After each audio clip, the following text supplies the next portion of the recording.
Masih di segmen berita ekonomi Tribunars update harga ikan di Pasar Mardika Ambon, tatari Rp10.000, kawalinya Rp20.000.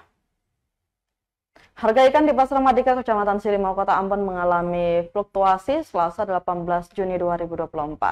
Salah seorang pedagang, Dian, mengatakan ikan anak tatari dijual Rp10.000 per tumpuk.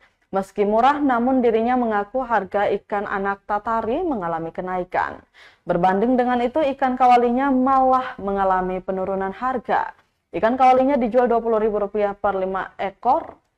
Selanjutnya, ikan kawalinya dibeli dari pemasok senilai 1,2 juta. Harga tersebut turun dari sebelumnya 1,4 jutaan.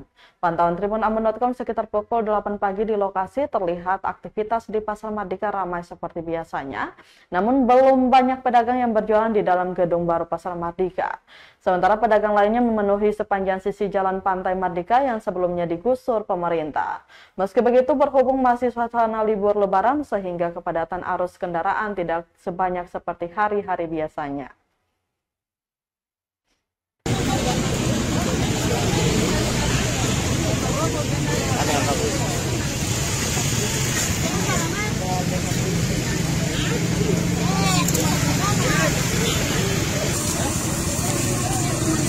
Download Tribun X sekarang, menghadirkan lokal menjadi Indonesia.